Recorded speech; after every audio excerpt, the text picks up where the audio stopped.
Hi, my name is Eric Burton. I am an adult living with cystic fibrosis in the San Francisco Bay Area.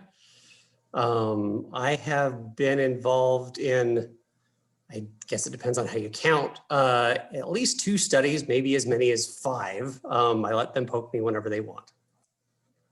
Great. Okay. Did you ever consider dropping out of the study over concerns of the pandemic? Sure. Yeah, I think initially there was a lot of question about, are we going to be able to get drugs in the study? What are visits going to look like? Am I willing to take the risk of being exposed to people outside my household? So there was definitely an uncomfortable period where I considered it, but it wasn't for very long. It was maybe 3 or 4 days while we were figuring things out. Okay. What did you like about the changes that occurred by the virtual visits that you had during the time when we were shut down? Things that I liked about it, the research team at Stanford is definitely important to me. And because of the changes, I think I wound up in communication with them even more than normal, which was great.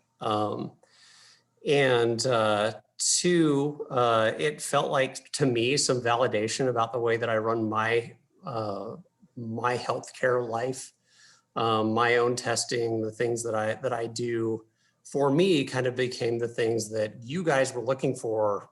I was already good at doing those at home, so it was great. Okay. And was there things about this time that you disliked? Not being able to see the research team in person definitely was a downer. And of all the things, I would say that that's probably the only thing that I would point out and say, this was not ideal. Yeah. And in this time, I'm trying to figure out if it was more difficult for you to be a study participation. Some of the things that we mandated for you doing virtual consenting and questionnaires and sending Sure. us stuff. How was that for you? I kind of live in project management land anyway on my computer. And so virtual consent probably was easier for everybody because I could just click, click, click, and it's done. And so I wouldn't say that any piece of it being virtual was more difficult than doing it in person. But there's not that real-time feedback when I do the virtual PFT. I'm not in the room talking about what that is when it happens. So you kind of lose that data point a little bit. And I could see how for someone who wasn't like doing their own PFTs at home anyway, how that would be kind of a loss to not have that feedback right then. Okay. And then I know personally that you did not do any home visits, but had you been asked about that, had that been an option for you, would you have been okay with having a home health care person, someone that you didn't know, like a company person come into your home? Would that have been okay with you? No, I don't think so. I think that is a risk we wouldn't have taken just because it's sort of outside of our circle of trust, which is basically my wife and I and our dog. Okay. And so if we change that up and if we were able to send out one of the coordinators, for example, Zoe or Sean, to your house, would that have changed things for you? Yeah, definitely. Yeah, that would have been a no issue thing for sure. They would have been welcome. Okay. So as we transition now a little bit, I'd like to talk about having a more normal scenario when you're back coming to Stanford, going to the research unit and seeing the RCs that are taking care of you at that time. Mm-hmm. So my first question is, did you worry about that? Did that give you cause for pause when we asked you to come on back in and see us? Yeah, I mean, a little bit, but it's more the anxiety of being in a situation I don't control 100% than it was anything to do with the research team or the environment there.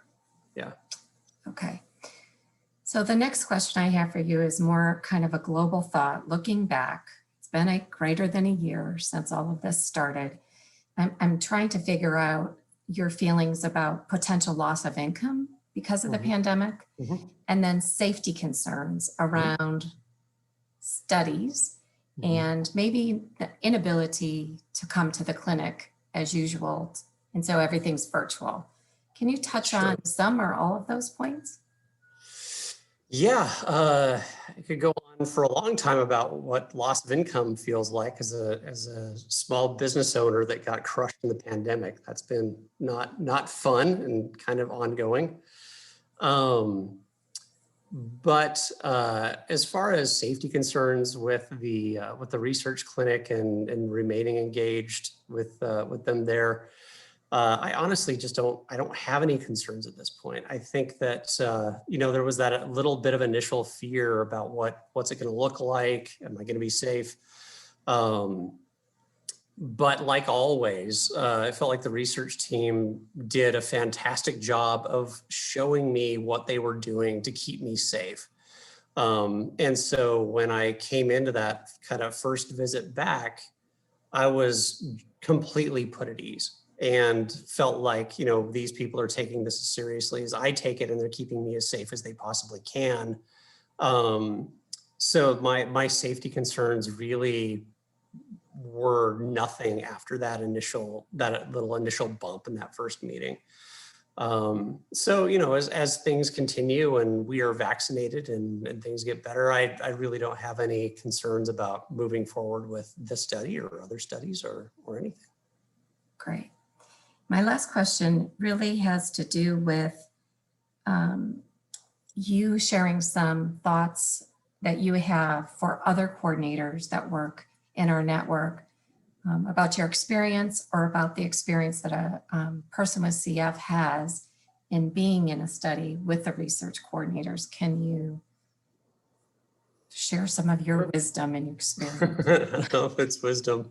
Um, I would say that, we're not fragile. Like this is a lifestyle for us. Like we're used to being poked and prodded. And um, for me, I feel like the research team is part of my team that helps keep me well. And they've always made me feel like I am part of their team. And so being treated like a team member is a fantastic way to build on trust and sort of extend the relationship beyond what we can kind of do for each other. And I know that um, in that situation, the social aspect of having these people that I like, that care about me, that I will do what I can for them, really became even more of a thing during the sort of the crisis. And so I would encourage anybody who is, working with this patient population to make it feel as much like we're team members and like this is a social engagement as much as it is, a medical one. And it winds up being a really nice relationship for everyone involved, I think. That's super great of you to say that. And Mhm. thanks so much for doing this today. My pleasure.